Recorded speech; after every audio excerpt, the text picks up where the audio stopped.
हमारे ज़माने में आजकल लिव इन कल्चर बहुत ज़्यादा बढ़ता जा रहा है। लोग लिव इन रिलेशनशिप में रहना बहुत ज़्यादा पसंद कर रहे हैं, लेकिन यही लिव इन रिलेशनशिप अब लोगों के लिए जान का दुश्मन बनता जा रहा है। उत्तर प्रदेश के कौशाम्बी से लिव इन रिलेशन से जुड़ा जो ताज़ा मामला सामने आया है वो आपकी रूह कपा देगा। जी हाँ, नमस्कार, बहुत स्वागत है आपका यूपी तक में। मैं हूं आपके साथ गुरांशी श्रीवास्तव। आप देख रहे हैं हमारा खास कार्यक्रम the big crime story. The big crime story में कहानी आज उत्तर प्रदेश के कौशाम्बी की, जहां पर एक महिला का उसके ही लिव इन पार्टनर ने कत्ल कर दिया, ऐसा आरोप लगा है।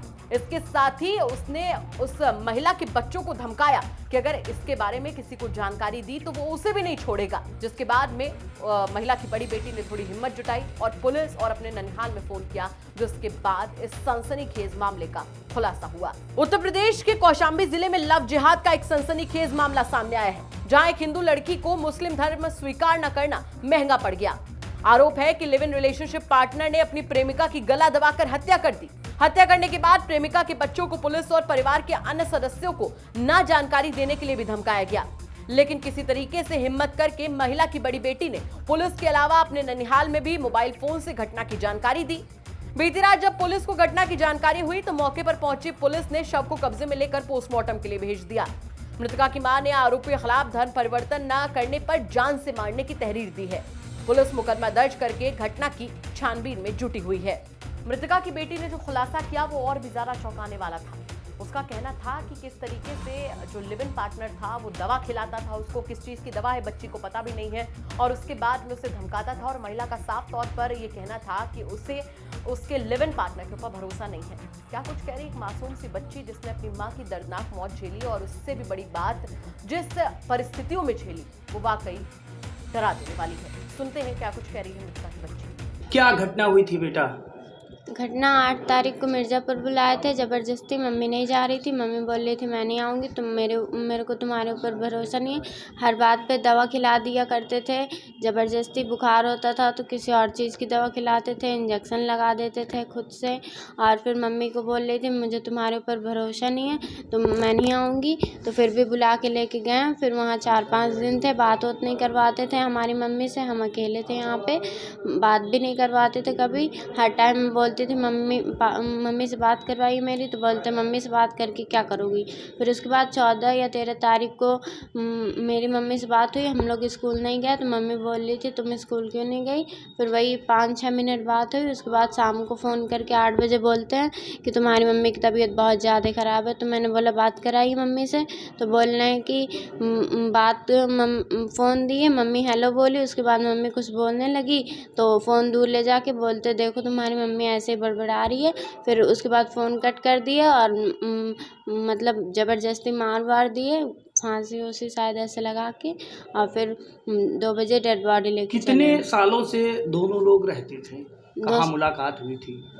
मुलाकात हमारे यहाँ हुई थी। मतलब ये वहाँ एम्बुलेंस चलाते थे जो जगह जोगापुर में, वहाँ पे एम्बुलेंस चलाते थे। तो वहाँ पे मतलब मिल गए थे तो इनको मम्मी को बहला फुसला के लेके चले आए यहाँ पे। तो कितने साल हो गए? 2-3 साल हो गए। नमाज में क्या पढ़ाने की ऐसी कोई बात आ रही है? हाँ, वो जाति परिवर्तन बोलते तुम भी मुसलमान बन जाओ। इस वजह से हर टाइम लड़ाई होती थी। मम्मी बोलती थी मुझे मुसलमान नहीं बनना, मैं हिंदू हूँ, मैं नहीं बनूंगी मुसलमान। इस वजह से हर टाइम मारते पीटते रहते थे। नमाज़ पढ़ने के लिए बोलते तुम वो सब छोड़ दो, हमारा फेस्टिवल सेलिब्रेट किया करो और नमाज़ पढ़ो, ये सब काम। तो कहीं इसीलिए तो मार नहीं दिया कि ना पढ़ने के लिए, नमाज इसीलिए मार दिया क्या वो? इसलिए मार दिया और मतलब पैसे वैसे के चक्कर में।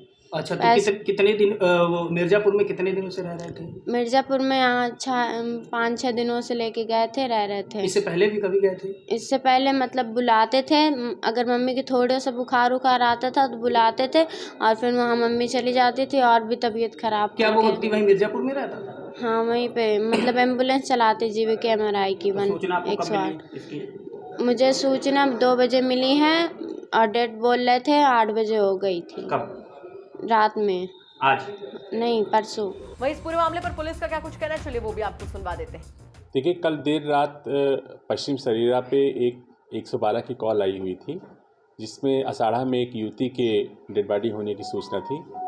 मौके पर पुलिस गई थी और ये जानकारी हुई है कि ये महिला बेसिकली पूर्वांचल की रहने वाली है, जो यहाँ एक जो युवक है आरिफ, उसके साथ पिछले 4 वर्षों से मिर्ज़ापुर में रहती थी। कल वो उसको ले आकर के यहाँ छोड़ गया था और बाद में उसकी डेथ हो गई थी।